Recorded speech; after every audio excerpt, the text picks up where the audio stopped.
Hello friends, रयत शिक्षण संस्थेच्या वतीनं इयत्ता 9वीसाठी घेतल्या जाणाऱ्या रयत ऑलिम्पियाड या स्पर्धा परीक्षेसाठी फिजिक्स, केमिस्ट्री, मॅथ्स, बायोलॉजी, पर्यावरणातील चालू घडामोडी यासारख्या विविध विषयांवर वेगवेगळ्या पद्धतीचे प्रश्न असतात.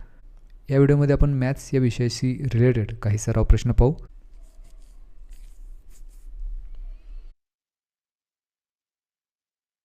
and P are two distinct points, then what is the intersection of ray SP and ray PS? तर डायग्राम आपण काढू. समजा हा एक पॉईंट आहे S आणि दुसरा हा एक पॉईंट आहे P.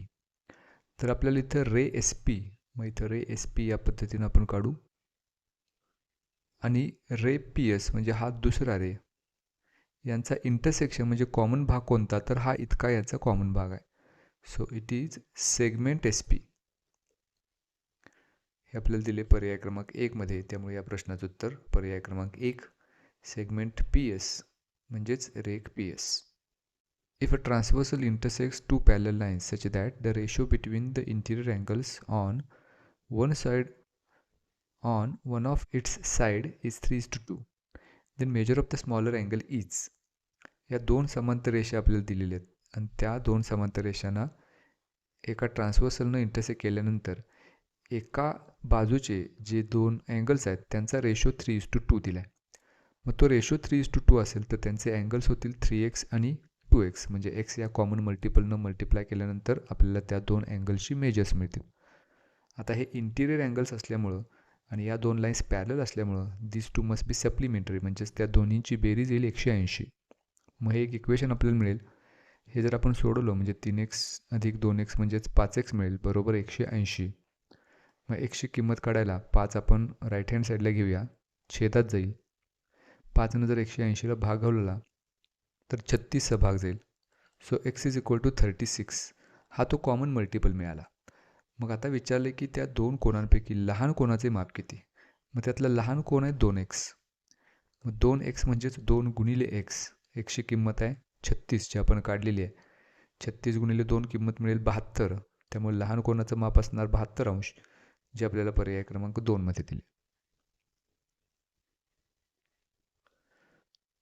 Next question. In adjoining figure bisectors of angle B and angle C of triangle ABC intersect at P. If angle BAC is 48 degree, what is the measure of angle BPC? हा जो angle आहे त्या अँगलचं major आपल्याला काढायचं आहे. मग पहिल्यांदा triangle ABC आपण कन्सिडर करूया.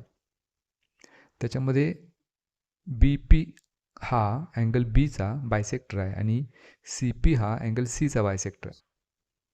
मग तो जर बायसेक्टर असेल तर हे दोन्ही अँगल्स कॉन्ग्रुएंट असणार. समजा यापैकी अँगल B त्याचे जे दोन समान भाग झालेत त्यातला एक अँगल X घेऊया, दुसरा आपोआपच X होईल. आणि हा Cचे दोन समान भाग झालेत त्यातला एक अँगल Y घेऊया, दुसरा Y होईल. आता ह्या ट्रायंगल ABC मध्ये तिन्ही अँगलची जर बेरीज केली म्हणजे angle A plus angle B plus angle C, तर ती 180 डिग्री येईल. Because sum of measures of all the angles of a triangle is 180 degree. पैकी Aचं मेजर दिले 48 डिग्री. आता Bचं मेजर काढायला हे दोन अँगल x डिग्री आहेत इच. मग x प्लस x यांची बेरीज केली तर ती येईल 2x. त्याच पद्धतीनं y प्लस y यांची बेरीज केली तर 2y is equal to 180 degree. So 2x plus 2y हे आपण लेफ्ट हँड साईडलाच ठेवूया आणि 48 डिग्री जर राईट हँड साईडला घेतले तर 180 डिग्री मायनस 48 डिग्री होईल. मग ह्या दोन्हीमधून 2 जर कॉमन घेतलं तर ब्रॅकेटमध्ये शिल्लक राहील x plus y is equal to 180 minus 48, उत्तर येईल 132 डिग्री. मग x प्लस वाय याची किंमत काढायला 2 आपण राईट हँड साईडला घेऊया, ते जाईल डिनॉमिनेटरला. मग 2नं जर भाग घालवला तर बेसक 12. मग x प्लस वाय यांची बेरीज 66 येईल. आता हा आतमधला जो लहान ट्रायंगल आहे PBC त्याचाही विचार करूया. त्याच्यामध्ये सुद्धा angle P plus angle B plus angle C हा 180 डिग्री असणार आहे, कारण हा सुद्धा एक ट्रायंगलच आहे. मग आता अँगल Pचं मेजर आपल्याला काढायचं आहे. अँगल B म्हणजे यातला हा लहान इतकाच भाग जो xची किंमत आहे, त्यामुळे इथं x ठेवूया. आणि अँगल C म्हणजे हा लहान भाग जो y आहे, दॅट इज इक्वल टू 180. आता इथे x प्लस वायची किंमत आपल्याकडे आहे आणि ती किंमत आहे 66. So P plus 66 degree is equal to 180 degree. So angle P is equal to 180 degree plus 66 जर राईट हँड साईडला घेतले तर -66 होईल.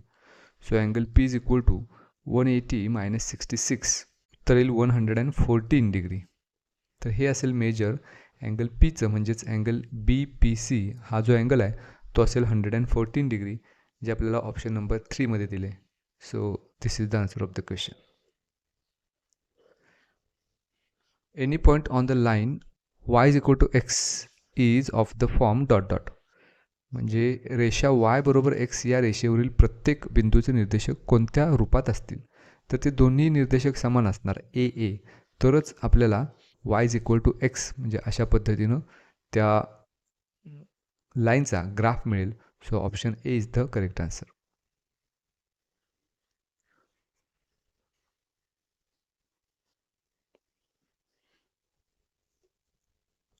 O is the center of the circle.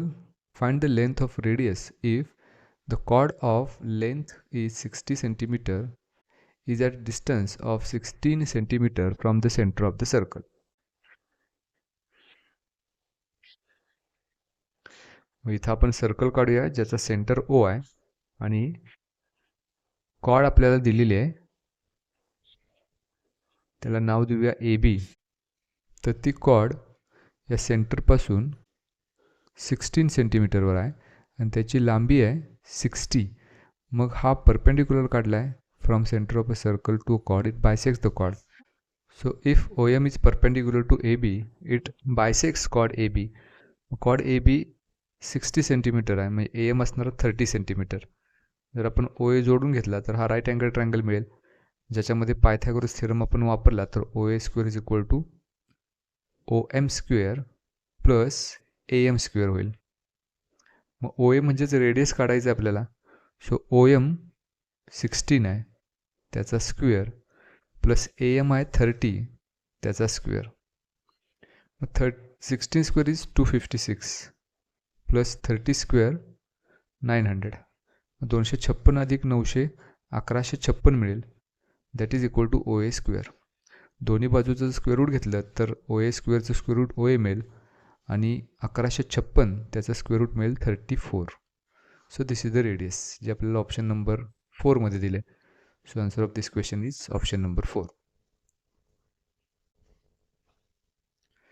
In right angle triangle, sides forming right angle are 8 and 15. Find the radius of circumcircle drawn in the triangle. म्हणजे एक triangle दिलाय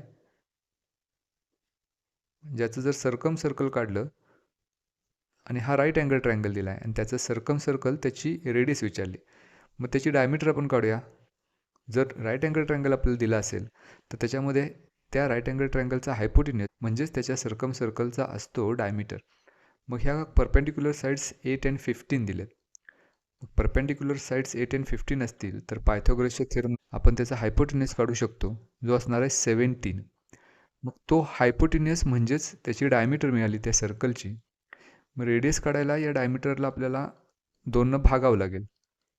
तर 17ला 2 भागल्यानंतर उत्तर मिळेल 8.5. So this is the radius of circumcircle of that triangle. Two electric poles of height 11 and 19 meter are erected on the ground at a distance of 15 meter from each other. Find the length of wire fastened at their tops. म्हणजे एका रस्त्यावर समजो 15 metre इतक्या लांबीचा आहे, तिथं 2 poles एकमेकांच्या समोर रोवलेले आहेत. एकाची हाईट आहे 11 मीटर, दुसऱ्याची आहे 19 मीटर. तर या दोन्ही पोल्सच्या टोकांना जोडणारी जी दोरी आहे किंवा तार आहे त्याची लांबी विचारली. मग त्याच्यासाठी जर इथून आपण असा परपेंडिक्युलर काढला तर हा राईट अँगल ट्रायंगल मिळेल. हा 15 आहे, मग हा रेक्टँगल होईल, म्हणजेच ही लेंथसुद्धा 15 होईल. यापैकी हा पूर्ण सेगमेंट 19 आहे, यातला हा लहान 11 आहे, म्हणजे हा आपोआपच 18 होईल. आता हा पुन्हा एकदा राईट अँगल ट्रायंगल मिळेल, ज्याच्यामध्ये आपण पायथागोरस थेरम वापरला तर पायथागोरस ट्रिपलेट होण्यासाठी परपेंडिक्युलर साईड जर 15 आणि 8 असतील तर ही 17 असणार आहे. So first option is the correct answer. त्याच्या वरच्या टोकांना जोडणाऱ्या तारेची लांबी असणार 17 metre. If diameter of road roller is 0.9 and its length is 1.4 meter. How much area of field will be pressed in its 100 rotations? म्हणजे इथं आपल्याला हा रोड रोलर दिलाय, त्याचा शेप असतो सिलेंड्रिकल. त्या सिलेंड्रिकल रोड रोलरची रेडियस दिलेली आहे किंवा डायमीटर दिली 0.9, म्हणजेच त्याची रेडियस त्याच्या हाफ असणार. 0.9च्या हाफ म्हणजेच 0.45 मीटर. त्याच्यानंतर त्याची हाईट ही दिलेली आहे 1.4. मग हाईट जर 1.4 मीटर असेल तर त्याचा सरफेस एरिया आपल्याला काढायचा आहे, कर्ड सरफेस एरिया. कारण त्या रोड रोलरनं किती एरिया कव्हर केला ते काढण्यासाठी त्याचा एकदा सरफेस एरिया काढूया by using the formula 2πr/h. मग 2 इंटू पायची व्हॅल्यू 22/7 घेऊ, r 0.45 इंटू h 1.4. 7नं जर 1.4ला भाग घालवलं तर 0.2चा भाग जाईल. मग इथं 22 गुणिले 2 44 गुणिले 0.45 इंटू 2 उत्तर मिळेल 0.090. म्हणजे एवढा एरिया तो रोड रोलर एकदा प्रेस केल्यानंतर किंवा एकदा पूर्ण फेरी केल्यानंतर एवढा एरिया कव्हर होतो. असे किती फेरे करायचे आहेत तर 100. म्हणजे एकूण एरिया काढायला आपल्याला हा जो एरिया मिळाला आहे त्याला 100नं गुणावं लागेल. मग याला जर 100नं गुणलं तर 44 गुणिले 0.09ला 100नं गुणलं तर 9 उत्तर येईल. आणि 44 गुणिले 9 हा जर गुणाकार केला तर तो येईल 396 metre square. So this is the answer, जे आपल्याला पर्याय क्रमांक 2 मध्ये दिले. त्यामुळे या प्रश्नाचं उत्तर पर्याय क्रमांक 2. What is the value of sin 30 degree plus tan 45 degree plus cos 60 degree plus sin 20 degree into cosec 20 degree? या प्रत्येकाची व्हॅल्यू लिहू आणि ॲड करू. sin 30 डिग्री त्याची व्हॅल्यू येईल 1/2, tan 45 व्हॅल्यू येईल 1 प्लस cos 60 1/2 प्लस इथं आता sin 20 आणि cosec 20 यांची किंमत जरी आपल्याकडे नसली तरीसुद्धा sin आणि cosec हे एकमेकांचे रेसिप्रोकल आहेत, त्यामुळे त्यांचा गुणाकार 1 मिळणार आहे. त्यामुळे ह्या दोन्हींचा एकत्र गुणाकार 1 येईल. आता ह्या सर्वांची बेरीज करू. हे 1 अधिक 1 2, 2 अधिक हे अर्धा अधिक अर्धा म्हणजे पुन्हा 1 उत्तर मिळेल. या सर्वांची बेरीज येईल 3. So option 3 is the correct answer. If opposite angles of parallelogram are 4x minus 20 degree and 100 minus x degree, then find the value of x. एक समांतरभुज चौकोन दिला आहे आणि त्याचे अपोजिट अँगल्स आपल्याला दिलेले आहेत. मग त्यातला एक अपोजिट अँगल 4x minus 20 आहे आणि दुसरा आहे 100 minus x.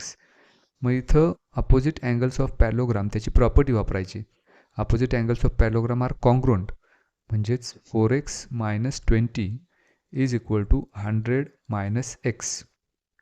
मग इथं 4x minus x जर डाव्या बाजूला घेतले तर प्लस x होतील, इज इक्वल टू 100 minus 20 पलीकडे घेतले तर प्लस 20 होईल. So 4x plus x 5x is equal to 100 plus 20 120. मग xची किंमत काढायला 5 आपण राईट हँड साईडला घेऊया, डिनॉमिनेटरला जाईल. 5नं जर 120ला भाग घालवला तर 5 2 10 5 1 20. So x is equal to 24. तर ही झाली xची किंमत. x is equal to 24 degree, जे दिले आपल्याला ऑप्शन 4 मध्ये. So option 4 is the correct answer.